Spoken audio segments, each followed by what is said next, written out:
Now, in a daring attack, Ukraine's massive drone strike hit deep inside the Russian territory, targeting not one, but 5 strategic military bases.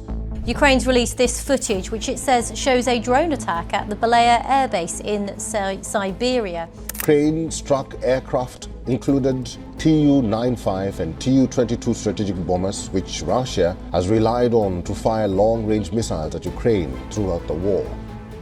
Operation Spider's Web. That's what Ukrainian planners called it. On the morning of June 1st, 2025, while most of Russia still slept, a swarm of drones began crossing its skies. From the frozen edges of the Arctic to the refineries of Siberia, explosions tore through facilities that Moscow thought were untouchable. So it all started 18 months ago, when Ukrainian intelligence officers hatched what seemed like an impossible plan. Facing a far larger and better equipped Russian military, they knew conventional battles would be costly and slow. Instead, they needed a bold, unexpected strike, something that would hit deep into Russia's heart and shake the very foundation of its war machine. So the plan was simple but incredibly daring. Ukrainian operatives would smuggle 117 combat drones across the vast Russian landscape, hidden inside wooden cabins mounted on ordinary trucks. They were advanced, low-cost FPV drones equipped with artificial intelligence trained to identify the weak points of Russian strategic bombers. Then these trucks will seamlessly blend into everyday traffic near military air bases, serving as a modern-day Trojan horse. And in the pre-dawn hours of June 1st, 2025, at exactly 4:44 a.m., Moscow time, the operation sprang to life. From the Arctic Circle to Siberia, hidden drone launchers remotely opened their wooden roofs. One by one, the drones emerged, streaming live video back to Ukrainian commanders stationed hundreds of miles away in secure bunkers. And what followed was a display of surgical precision rarely seen in warfare. The drones homed in on 5 of Russia's most heavily defended air bases, targeting parked Tu-95 and Tu-22 M3 bombers with deadly accuracy. Within hours, 41 Russian aircraft were damaged or destroyed, including more than a third of Russia's strategic cruise missile carriers. The financial toll was staggering, an estimated $7 billion in damage caused by drones costing less than $1,000 each. This strike shattered the long-held belief in Russia's strategic depth and the security of its rear air bases. And for the first time, it became clear that no place inside Russia was truly safe from Ukrainian retaliation. Operation Spider's Web was a historic blow to Russian military prestige and a turning point in modern warfare.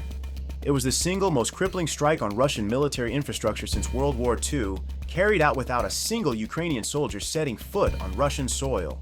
And it's not a one-off. Ukraine has been doing this for months. They forced the Black Sea Fleet into hiding. They've struck deep into Crimea past layers of radars and missiles. They've hit submarines, warships, and refineries in places Russia never dreamed they could be touched. So here's the question. How much longer can Russia keep up before its defenses snap completely? And just how far can Ukraine push this new style of warfare before the game changes forever? At the start of the war, Ukraine barely had a navy. They had just one old ship, which they sank themselves to stop it from falling into Russian hands. Russia, on the other hand, had a big and strong Black Sea Fleet with more than 70 ships, including warships, cruisers, and patrol boats. Russia controlled the northern part of the Black Sea. Since Ukraine couldn't fight Russia's navy the usual way, they got creative. They built small, fast, unmanned boats called Magura 5. These drone boats could carry big explosives and move very fast, over 70 knots. But Ukraine didn't stop there. They put old Soviet missiles on these drone boats that could even shoot down Russian helicopters and planes. This was something the world had never seen before. On December 31st, 2024, a Ukrainian drone boat destroyed a Russian Mi-8 helicopter with a missile. Just 2 days later, another Russian helicopter was shot down the same way. Between 2022 and 2025, Ukraine's drone boats attacked the Russian fleet again and again. They destroyed 40% of Russia's main ships in the Black Sea, including Russia's big cruiser Moskva and many other important ships. The total damage was over $12 billion. This was a huge loss for Russia. Their powerful Black Sea Fleet, once a symbol of strength, was forced to retreat. They left their main base in Crimea and moved 300 kilometers away to Novorossiysk. So in short, Ukraine, without a real navy, took control of the northern Black Sea. U.S. Navy Rear Admiral Michael Mattis said, "They are no longer arguing over the Black Sea. Ukraine has closed it off to Russia." Even before that, on August 6, 2024, Ukraine took a bold step that surprised the world. For the first time since World War II, Ukrainian forces crossed into Russian territory, the Kursk region. About 12,000 Ukrainian soldiers, supported by Western tanks and armored vehicles, launched the offensive. Within days, they captured a large area of 1,250 square kilometers, including the important town of Sudzha. If you're enjoying this deep dive, please like the video and consider subscribing to our channel, Ceasefire Now. Your support helps us bring more global insights. Now back to the video. This was a huge shock to Russia. The idea that foreign troops could occupy Russian soil seemed impossible until that day. The images of Ukrainian soldiers holding Russian road signs and raising their flags inside Russia spread quickly, breaking Russia's carefully built image of military strength. Because of this, Russia had to send around 78,000 troops, including elite forces and even soldiers from North Korea, to defend their own land. These were forces Russia might have used to fight elsewhere, but now they were stuck protecting Kursk. The offensive also exposed the weakness behind Russia's nuclear threats. Even with Ukrainian troops occupying Russian soil for months, Russia's warnings about using nuclear weapons turned out to be just empty talk. The Kursk offensive was more than just a military win. It was a powerful message. Ukraine was strong, determined, and ready to fight on Russian soil if needed. While Ukraine's bold offensives grabbed headlines, another quiet but deadly campaign was also unfolding behind the scenes, targeting Russia's ammunition supplies. Ukraine discovered that Russia stored huge amounts of artillery shells, rockets, and bombs in a few large depots called Gray arsenals. These arsenals were like the heart of Russia's war machine. If you destroy them, you cripple their ability to fight. Ukraine's long-range drones struck deep inside Russia, hitting key ammunition depots such as the 107th Goryeo Arsenal in Toropets and the Tikhoretski Arsenal in Krasnodar Krai. The explosions were massive, lighting up the night sky and sending shockwaves miles away. By 2025, satellite images revealed that Ukraine had destroyed between 66% and 93% of ammunition storage in these critical regions. More than 300,000 tons of munitions gone. This meant Russian artillery units faced severe shortages of shells and rockets. Their planes ran low on precision bombs. The very weapons Russia depended on to pound Ukrainian positions were disappearing. Ukraine's attacks on ammunition depots were like starving the bear, cutting off its food and making it weaker every day. Now, one of Ukraine's most powerful moves came from taking down Russia's advanced air defense systems. These systems, like the S-400 and the newer S-500 missile systems, are the backbone of Russia's ability to spot and shoot down incoming aircraft and missiles. Destroying them was no small feat. In August 2025, Ukrainian drones struck deep into Crimea and destroyed a crucial radar station called the 98 L6 Yenisei.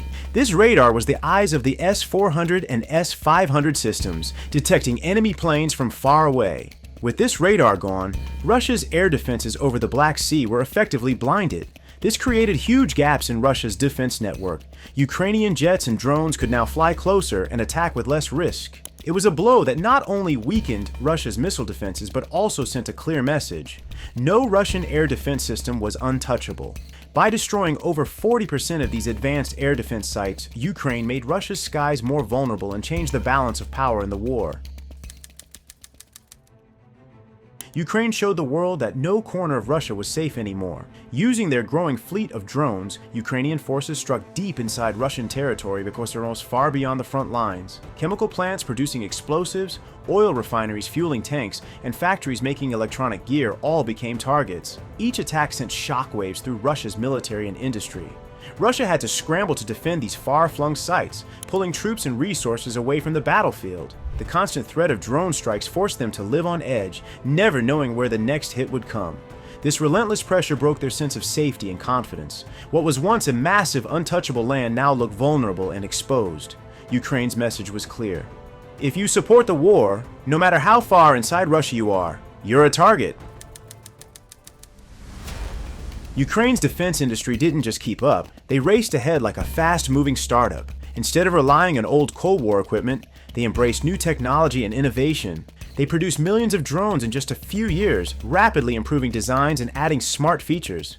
One breakthrough was the Mother Drone, an advanced flying command center. These mother drones could fly hundreds of kilometers behind enemy lines, then release smaller attack drones. Using artificial intelligence, they could choose targets on their own. No human input needed. This gave Ukraine a huge advantage. While Russia struggled to catch up, Ukraine's drones struck faster, smarter, and deeper. Their innovation turned the tide, showing that in modern warfare, technology and creativity can beat sheer numbers. Ukraine didn't stop at hitting military targets. They also went after the backbone of Russia's war machine, its energy and industrial infrastructure. Key oil depots and refineries became frequent targets of drone strikes and missile attacks.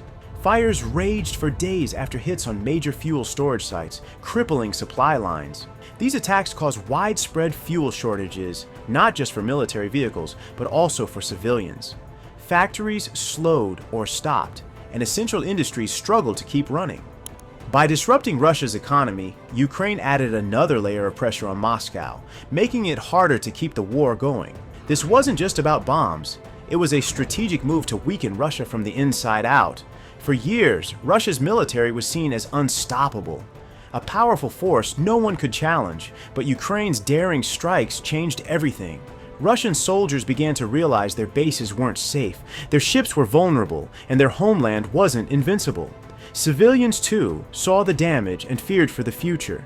This loss of confidence rippled all the way to the Kremlin, shaking the heart of Russian power. Ukraine didn't just win battles, it broke the image of a mighty, untouchable army. Ukraine just rewrote the rule book of war. It's not about tanks or numbers anymore. It's about brains, tech, and guts. With fearless innovation and sheer will, a smaller nation took down a superpower.